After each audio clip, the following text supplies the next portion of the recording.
கண்ணியத்துக்குரியவர்களே, அல்லாஹ்வுடைய தூதர் முஹம்மது ரசூலுல்லாஹ் ஸல்லல்லாஹு அலைஹி வஸல்லம் சொல்லுகின்ற இந்த ஹதீஸை நமக்கு பொருத்தி பாருங்கள். யாருக்கோ சொல்லுவதை போன்று நீங்கள் எண்ணிக்கொள்ளாதீர்கள். ஃபயுஜ்லிசானிஹி, அவரை எழுந்து உட்கார வைப்பார்கள். ஃபயகூலானி லஹு மர் ரப்புக், மன் ரப்புக், அந்த இரண்டு பேரும் அவரிடத்திலே வினவுவார்கள், மன் ரப்புக. எப்போது அந்த உயிர் அடக்கம் செய்யப்பட்டு அந்த காலடி சப்தங்களை கேட்டு அந்த உயிரை விட்டு அந்த மக்கள் பிரிந்து செல்லும் பொழுது, சுப்ஹானல்லாஹ், இப்படிப்பட்ட நிலைமை அல்லாஹ் ரப்புல் ஆலமீன் வைத்திருக்கிறார் பாருங்கள். அல்லாஹ்வுடைய தூதர் முஹம்மது ரசூலுல்லாஹ் ஸல்லல்லாஹு அலைஹி வஸல்லம் அதன் காரணமாகத்தான் சொன்னார்கள், 3 உறவுகள், இந்த உறவுகளில் எது சிறந்த உறவு என்பதை நீங்கள் தேர்ந்தெடுத்துக் கொள்ளுங்கள். முதல் உறவு, நீங்கள் மரணமான உடனேயே உங்களை விட்டு பிரிந்துவிடும். இரண்டாவது உறவு, கபூர் வரை உங்களை சந்திக்க வரும். மூன்றாவது உறவு, கபூருக்குள்ளும் உங்களை சந்தித்து பாதுகாக்க வரும். முதல் உறவு எது? மரணமான உடனேயே பிரிந்து செல்வது எது? எதற்காக இந்த உலக வாழ்க்கையை கழித்தோமோ, எதற்கு இரவெல்லாம் பகலானதோ பகலெல்லாம் இரவானதோ, எதற்கு காலை முதல் மாலை வரை உழைத்தோமோ, எதற்கு குடும்பங்களை விட்டு ஊரை விட்டு வெளிநாடுகளிலே சென்று கஷ்டப்பட்டோமோ, அந்த செல்வம் மரணமான உடனேயே பிரிந்துவிடும். சொத்து, சுகம், பணம், பதவி, பட்டம், கல்வி, உலக வாழ்க்கையை கழித்த அத்துணை நேரங்களும் அல்லாஹ்விற்காக கழித்த நேரங்களை தவிர மற்ற எல்லாம் அந்த மரணமான தருணத்தில் இருந்து அவனை விட்டு பிரிந்து சென்றுவிடும். இரண்டாவது உறவு கபூர் வரை வரும். பாவப்பட்ட உறவினர்கள் என்ன செய்வார்கள்? தந்தையாக இருந்தால் கபூர் வரை வந்து அடக்கம் செய்துவிட்டு மண்ணை எடுத்து போட்டுவிட்டு கொஞ்ச நேரம் நின்று அல்லாஹ்விடத்திலே பிரார்த்தனை செய்துவிட்டு திரும்பி விடுவார்கள். அடுத்து மூன்றாவது உறவு அது கபூர் உள்ளே வரக்கூடியது. ஒன்று அவர் செய்த நன்மையாக இருக்கலாம், அல்லது அவர் செய்த பாவமாக இருக்கலாம். இந்த 2 உறவு தான் கபூரிலே வரும். அல்லாஹ்வுடைய தூதர் முஹம்மது ரசூலுல்லாஹ் ஸல்லல்லாஹு அலைஹி வஸல்லம் சொன்னார்கள், அந்த ஜனாசாவை மக்கள் பிரிந்து சென்றதற்கு பிறகு 2 மலக்குகள் வந்து அவரை எழுந்து உட்கார வைத்து கேட்பார்கள், மன் ரப்புக, உன் இறைவன் யார்? உன் இறைவன் யார்? அப்படியே மனனம் செய்து விட்டு இதனுடைய பதிலை அப்படியே இரவு முழுக்க பாடம் செய்து விட்டு ஒப்பித்து விடலாமா? ரப்பி அல்லாஹ். இது சாதாரண ஒரு கேள்வி. அல்லாஹ் யார், உன் இறைவன் யார் என்று கேட்டால் 24 மணி நேரமும் சொல்கிறோம் அல்லாஹ் என்று. அப்படி என்ன அந்த நேரத்திலும் பதில் சொல்லி விடலாமா? இல்லை கண்ணியத்துக்குரியவர்களே, இது சாதாரண கேள்வி அல்ல. இது ஒரு சாதாரண ஒரு பதிலை சொல்லக்கூடிய கேள்வி அல்ல. மன் ரப்புக என்ற கேள்வி. அல்லாஹ் யார்? உன்னை படைத்தவன் யார்? யாரை அழைத்தாய் பிரார்த்தனைகளே? யாரின் மீது முழுமையான நம்பிக்கை வைத்தாய்? கஷ்டத்திலே யாரை அழைத்தாய்? உறுதியிலே யாரை அழைத்தாய்? மகிழ்ச்சியிலே யாரை அழைத்தாய்? சந்தோஷத்திலே யாரை அழைத்தாய்? நோயிலே யாரை அழைத்தாய்? குழந்தைக்காக யாரை அழைத்தாய்? அல்லாஹ்வின் மீது வைக்க வேண்டிய நம்பிக்கையில் எந்த அளவு நம்பிக்கை வைத்திருந்தாய்? அல்லாஹ்வை பயப்படுவதில் எந்த அளவு பயப்பட்டாய்? அல்லாஹ்வை பயந்தாயா? மனிதர்களை பயந்தாயா? அல்லாஹ்வின் மீது நம்பிக்கை கொண்டாயா? மனிதர்கள் மீது நம்பிக்கை கொண்டாயா? அல்லாஹ்வை ஆதரவு வைத்தாயா? மனிதர்களை ஆதரவு வைத்தாயா? அல்லாஹ்வின் மீது முழுமையான உறுதியான தெளிவான நம்பிக்கையை, அவன் தன்மைகளை ஏற்று வைத்திருந்தாயா? அல்லது வணக்க வழிபாடுகளிலே ஷிர்கை, இணை வைப்பை கலந்திருந்தாயா?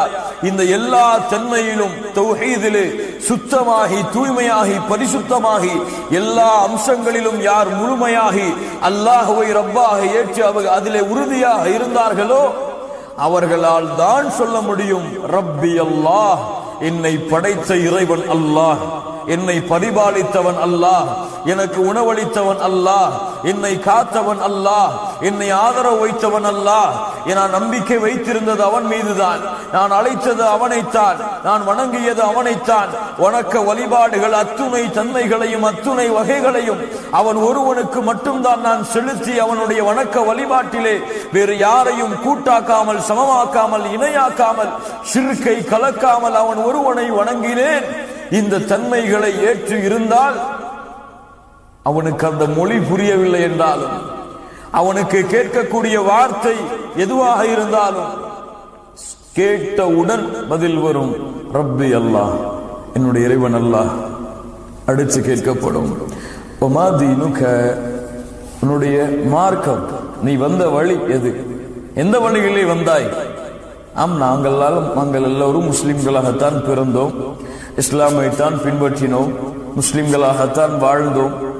அதனால் எளிதாக சொல்லிவிடலாம், தீனியல் இஸ்லாம், நான் வந்த வழி, நான் பின்பற்றிய மார்க்கம் இஸ்லாம் என்று முடியுமா? கண்ணியத்துக்குரியவர்களே, இஸ்லாம் 5 தூண்கள் மீது அமைக்கப்பட்டிருக்கிறது. இஸ்லாம் 5 தூண்கள் மீது அமைக்கப்பட்டிருக்கிறது. இதில் முக்கியமான 2வது தூண் தொழுகை. தொழுகையை மறந்து வாழ்ந்தால் கபருடைய வாழ்க்கையில என்னுடைய மார்க்கம் இஸ்லாம் என்று சொல்ல வருமா?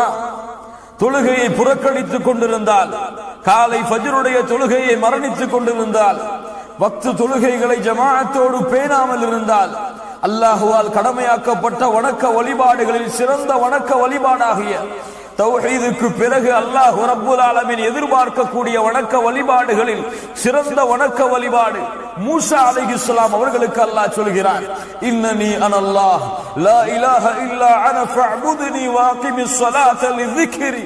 மூசா, என்னை மட்டுமே நீ வணங்கு, எனக்கு மட்டுமே வணக்க வழிபாடுகளை செலுத்து, என்னை வணங்கியதற்கு பிறகு வஅகிமிஸ் ஸலாத லிذிக்ரி, என்னுடைய நினைவிற்காக தொழுகையை நிலைநாட்டு என்று அல்லாஹ் ரப்புல் ஆலமீன் எங்கெல்லாம் தௌஹீதை சொல்லும் பொழுது, அல்லாஹ் ரப்புல் ஆலமீன் தௌஹீதுக்கு பிறகு மிக முக்கியமாக விரும்பக்கூடிய வணக்க வழிபாடாகிய இந்த தொழுகையை மறந்து வாழக்கூடிய சமூகம் தீனில் இஸ்லாம் என்று பதில் கூறுமா?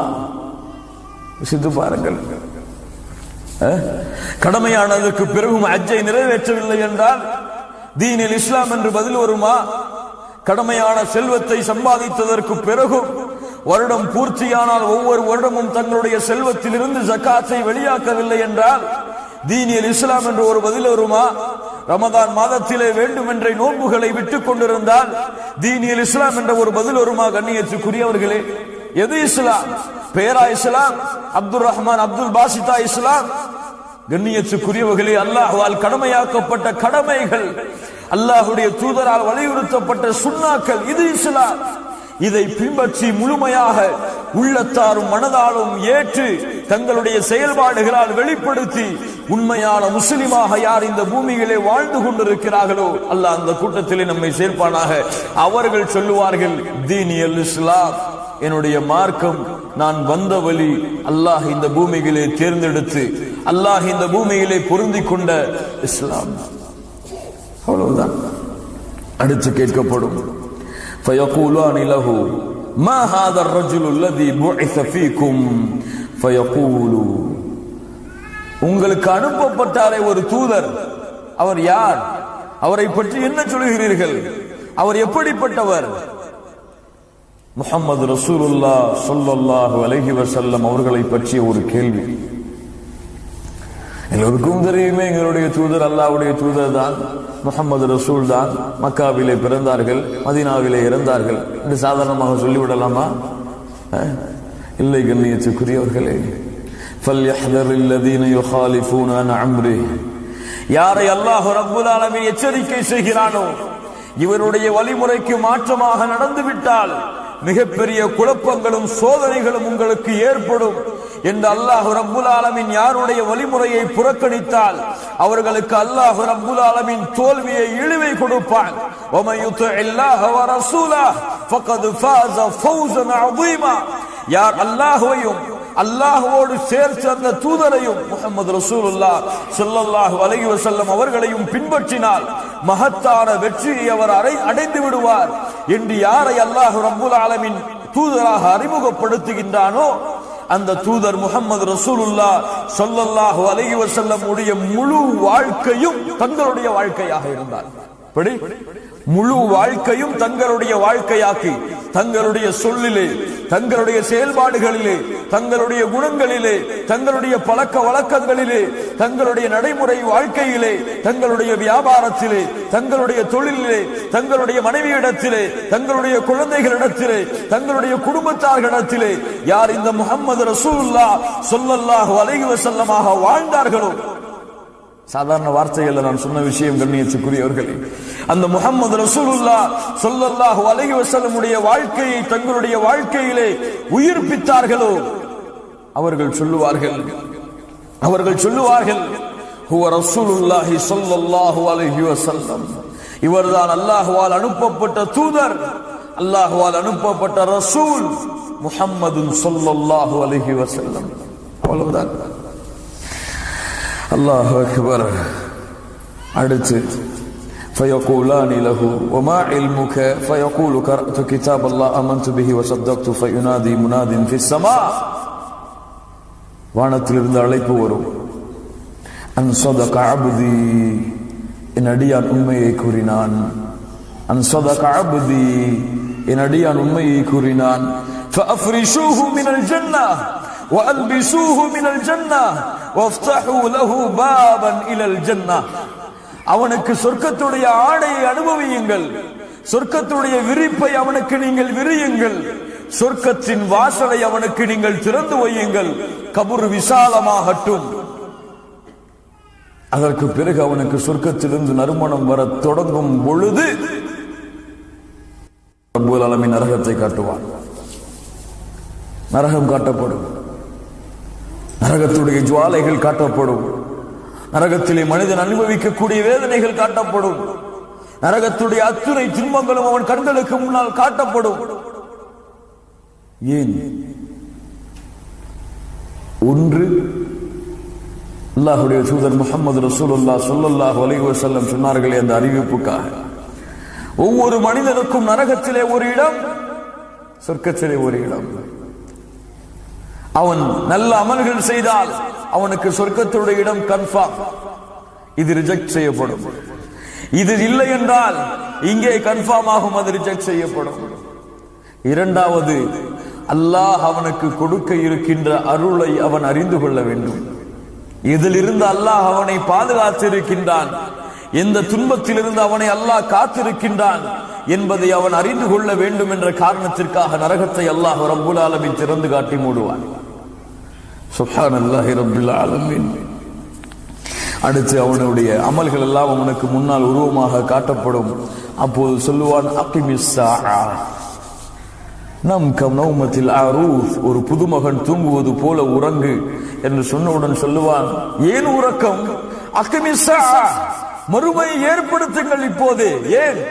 ஏதோ சில இன்பங்கள் தான் எனக்கு சொர்க்கத்தில் இருந்து கிடைக்கிறது, முழு இன்பத்தையும் அனுபவிக்க வேண்டும். அகிமிஸ் ஸாஆ, மறுமையை விரைவுபடுத்துங்கள். சுப்ஹானல்லாஹி ரப்பில் ஆலமீன்.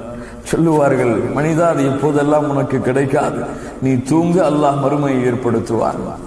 அந்த மனிதன் தூங்குவதற்கு தயாராவான். மறுமை வரை அவனுக்கு உறக்கம்தான். أعوذ بالله من الشيطان الرجيم